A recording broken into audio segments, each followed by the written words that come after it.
Ajá. Estoy en comunicación con Su Excelencia, el obispo Oye, castrense de la República del Perú, Monseñor Juan Carlos Vera Plasencia. Excelencia, muchas gracias por acceder a esta entrevista.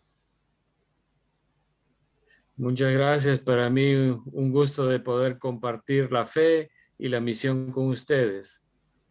¿Cuál es su trabajo como capellán, como persona encargada de trabajar con las Fuerzas Armadas del Perú? Bueno, yo ya el Papa Benedicto me nombró obispo de la prelatura de Caravelí en el 2005 y he venido haciendo mi trabajo pastoral en una prelatura bastante necesitada en muchos aspectos, también del clero. Y hemos ido aportando, creciendo poco a poco ahí. Y en el 2014, el Papa Francisco me pide que aceptase la responsabilidad del servicio en el Ordinariato Militar Castrense del Perú. Yo acepté, pregunté por mi reemplazo en Caravelí y me dijo, ya vamos a ver, y estuve haciendo las dos responsabilidades durante 3 años y un mes. Así que eso hizo que pueda yo pues servir bastante de forma muy amplia, ¿no? En el servicio de las Fuerzas Armadas y la Policía Nacional del Perú y también de la jurisdicción que tenían la prelatura de Caravel. Una vez que ya me integré de forma total, porque ya tenía el reemplazo en Caravelí, ya me dediqué más hacia el servicio de las Fuerzas Armadas, ¿no? Hemos organizado algunos eventos religiosos, ¿no? Como es la Semana Santa, como también la Misa Crismal, que es un evento muy bonito, muy grande. Llenamos todo un estadio con alumnos y militares y era muy emocionante pues ver cómo ellos cantaban con tanta euforia y alababan a Dios, ¿no? Y la Misa Crismal están siempre presentes en esta Santa Misa los ministros de Defensa y del Interior, que son los que con más nosotros trabajamos, porque representan a las Fuerzas Armadas y a la Policía Nacional del Perú. Tengo un buen grupo de capellanes, son en dos modalidades, prestados, o sea que son de una jurisdicción que hacen el servicio como prestados también en la jurisdicción castrense, como también propios, ¿no? Que, que son y están al servicio o de la Marina, del Ejército, de la Fuerza Aérea o de la Policía Nacional del Perú, ¿no? En este tiempo de la pandemia, pues hemos sido los primeros también en responder a esta necesidad. Como yo le decía a mis hermanos obispos, yo no puedo parar, yo tengo que salir con mi personal, con los capellanes y atender a la gente, ¿no? A los militares y a la familia de los militares, a tal punto que a veces nos pedían también de las hermanas jurisdicciones territoriales para la asistencia, porque los sacerdotes de la propia jurisdicción tenían mucho miedo de salir y de Excelencia, ¿cómo están enfrentarse. trabajando con los militares y policías que están detenidos por luchar contra el terrorismo en el Perú? ¿Los van a visitar a los penales, a las cárceles? Sí, estamos, bueno, la atención espiritual es para todos, en los Excelente. momentos de bienestar, de servicio, pero también de desgracia, cuando digo yo, cuando hay una experiencia de algún caído con responsabilidades propias o sin ellas, porque a veces te declara un presunto delincuente y hasta que pruebes lo contrario, pues te meten preso, pues ahí también hemos estado apoyando. Y es más, hay una comisión dentro de las Fuerzas Armadas y de la Policía Nacional que se llama el Tribunal Militar de Justicia. Entonces ahí a veces nosotros llevamos cartas, un poco el intermedio para que se aclare la situación y pues reine la verdad, ¿no? Y se practique la justicia. Y frente a los que ya han sido condenados, también se les da la asistencia espiritual, porque es el momento en que más nos necesitan, ¿no? estamos en las buenas y en las malas con ellos. Excelencia, ¿se pudo reunir con Pedro Castillo? Hasta el momento no, porque no ha habido la ocasión. Hemos estado en una ceremonia, nos hemos saludado y pues ahí hay que esperar, ¿no? Que él pueda dar señales, ¿no? Hasta ahora solamente ha habido un acto público que es el desfile y que salió de inmediatamente por un sismo que hubo en el norte y no había oportunidad de saludarlo personalmente. Pero es un hombre con espiritualidad, un hombre que está bien predispuesto hacia la iglesia. ¿Cómo se puede analizar a este personaje? Mira, de lo que se escucha, sé que su esposa es de otra confesión religiosa, de lo que se dice, no lo he comprobado, no me consta. En cuanto a él, lo veo con bastante respeto, ¿no? Por la televisión, como ha tratado a Monseñor Pedro Barreto, con mucho respeto, se ha presentado y yo creo que hay que esperar, ¿no? ¿Qué opina de lo que dice Castillo de hacer milicias urbanas, capacitar a los ronderos? De alguna manera no es restarle autoridad y fuerza a las instituciones armadas, tanto la policía como las Fuerzas Armadas. Bueno, son proyectos que ha presentado en el Congreso, tienen que ser todavía aprobados por el Pleno. Va a tener que pasar a analizar, supongo que reunirse también con las autoridades de las Fuerzas Armadas y de la policía para que lleguen a buenos términos, porque una cosa es en el discurso de inauguración presentar ciertos proyectos que eso van todavía al pleno del Congreso. El Congreso tiene que debatir y puede ser refutado o puede ser aprobado. Por eso yo no puedo dar una opinión al respecto porque es algo que está todavía en proceso, ¿no? Hay una noticia muy importante para la feligresía católica y para el Perú en particular, que lamentablemente por la crisis política, económica y sanitaria del país quizás no se le dio la relevancia que merecía, que es la beatificación de la hermana Aguchita, como popularmente se la conocía, esta religiosa María Agustina López, Rivas López, si mal no recuerdo, que fue asesinada por Sendero Luminoso. ¿Qué nos puede decir de esta nueva beata peruana? Bueno, la manifestación del Papa, del reconocimiento del martirio de Aguchita, como lo decíamos nosotros, pues vino en un momento en la que nosotros teníamos que pues responder. Creo que los otros obispos, no sé cuál sería su planteamiento, pero cuando a mí me avisaron las hermanas, yo acudí a la celebración de la primera misa que tuve con ellas, pero de forma interna por el confinamiento que todos sabemos que tenemos que cumplir según la ley.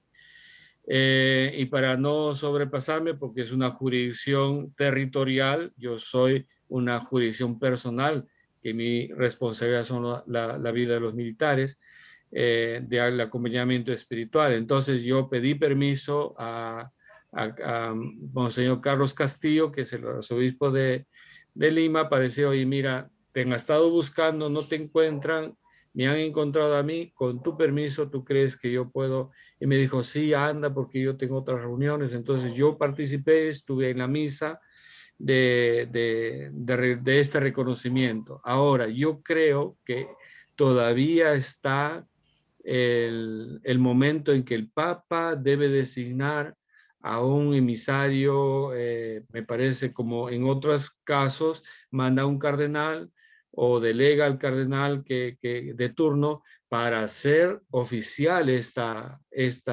misa y esta, es- este acto público, ¿no? Espiritual, porque no se ha hecho todavía. Sabemos que se reconoció, no ha habido todavía ningún acto ni de por parte de las hermanas, ni por parte tampoco de la conferencia episcopal, porque se espera digamos, a un delegado del Papa para hacer un acto un poco más público, ¿no? ¿Usted la conoció Ahora, personalmente? yo no lo conocía personalmente a ella, pero sí escuchaba de joven seminarista el trabajo, el sacrificio que ella pues hacía con ese trabajo de estar en una zona de emergencia, ¿no? El riesgo lo corremos todos los que estamos en esta zona de emergencia y claro, hay que tener cierto carácter cierto para poder responder al reto, ¿no?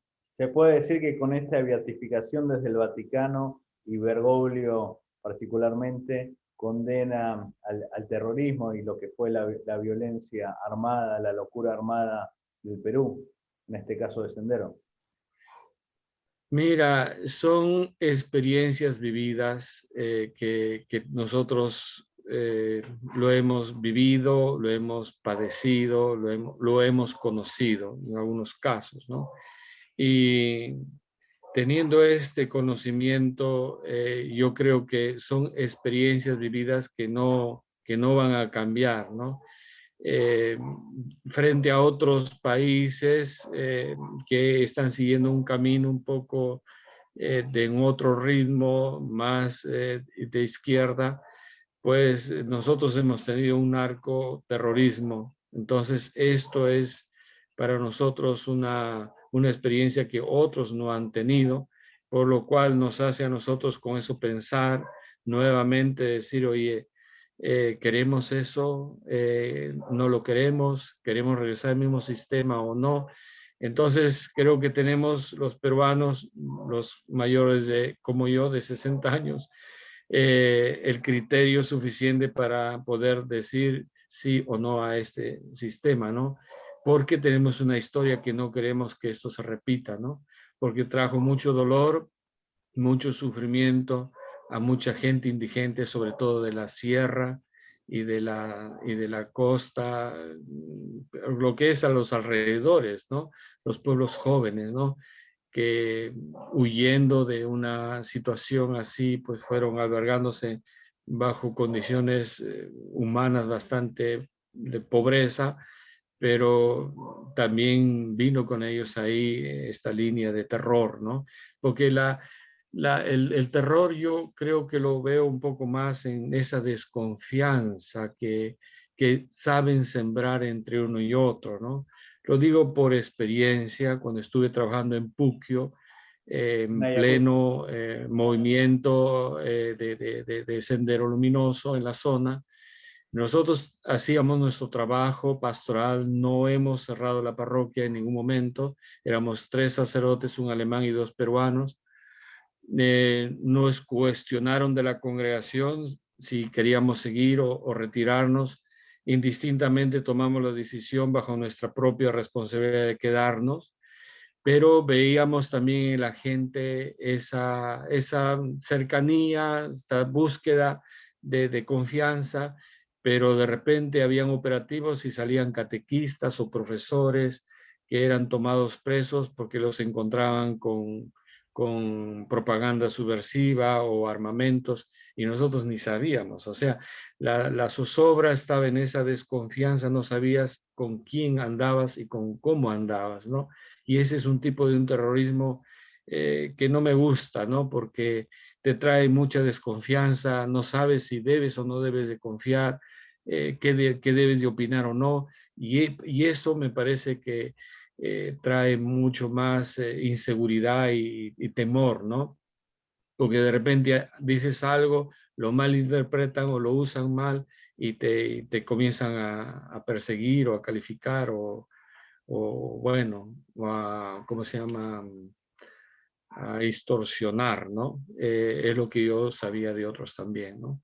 La última Por eso pregunta, el Excelencia. terrorismo, ¿Cómo se debe fortalecer la fe y esperanza, que junto con la caridad son las tres virtudes teologales en estos tiempos tan difíciles de crisis económica y sanitaria? yo creo que, mira, esto está pasando algo, es un movimiento que está pasando a nivel de Latinoamérica y el Caribe.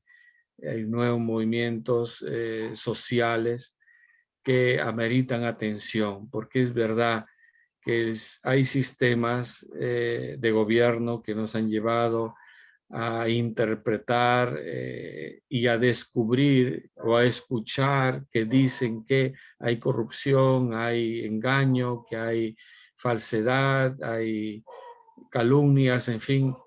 Como te digo, cuando siembran esta desconfianza se provoca un terrorismo, ¿no? Algo que tú no sabes si debes o no debes confiar y con quién, ¿no? Esto amerita búsqueda de la verdad, ¿no? Y para buscar la verdad tenemos que orar mucho, ponernos cara a cara ante Dios y ayudar a la gente a tomar conciencia y decir, oye, encuéntrate y qué es y qué encuentras ahí, y no tener miedo de decir las cosas como son, ¿no? Entonces, yo creo que ese paso es un paso en la que nosotros como iglesia podríamos ayudar. Primero, contactar a la gente, a decirle, mira, si tú estás enojado, di que estás enojado, ¿no? Pero al mismo tiempo, ¿qué alternativas pides o qué alternativas podemos buscar juntos para superar? Porque criticar, todo el mundo critica, pero ¿cuál es la solución? ¿Cuál es el remedio de ese mal? ¿No? Porque es fácil criticar, ¿no? Yo digo a mis hermanos obispos y a sacerdotes, eh, yo acepto críticas, yo acepto, ¿no? Siempre y cuando tu sugerencia o solución es mejor que la mía. Entonces, o ayúdame a discernir para encontrar el camino de la verdad, que nos traiga la justicia para estar en paz, porque de lo contrario no se va a poder, no se va a lograr, ¿no? Eso yo creo que deberíamos de encaminar, y eso es lo que yo hago en las Fuerzas Armadas con el personal civil, el personal militar, subalternos y superiores. Yo digo, busquemos la verdad, aunque nos duela, aunque nos cueste la Como dice la vergüenza, Biblia, pero solo la hay que verdad os decir hará la libre. verdad. Así es, eso es lo que yo trato de hacer, porque se trata de la responsabilidad de cada uno, O ¿no? como decía un gran cardenal de la iglesia, Cardenal Pi, se ha probado todo, probemos con la verdad. Sí, eso, yo me dejo inspirar por Juan 23, ¿no? Y Juan Pablo II, que los dos fueron castrenses. Juan 23 decía, ten fe, y esa fe pues se ve en la verdad, ¿no? Y Juan Pablo II decía, no tengas miedo. Entonces, hay que confiar y salir adelante, ¿no? Y no, pues, ocultar lo que no se puede esconder, ¿no? Yo he tenido una participación, por ejemplo, personal, que una comunicación con mi familia, de una experiencia personal que tuve, eh, y eso se hizo viral en un momento, pero yo he dicho, yo no me retracto, puedo reafirmar, me hago cargo frente a las consecuencias que eso trae, porque es mi experiencia personal y espiritual. Entonces yo no voy a huir de eso, al contrario, que enfrentarlo, ¿no? Y sin Muchas tener gracias, miedo, ¿no? excelencia, muy amable.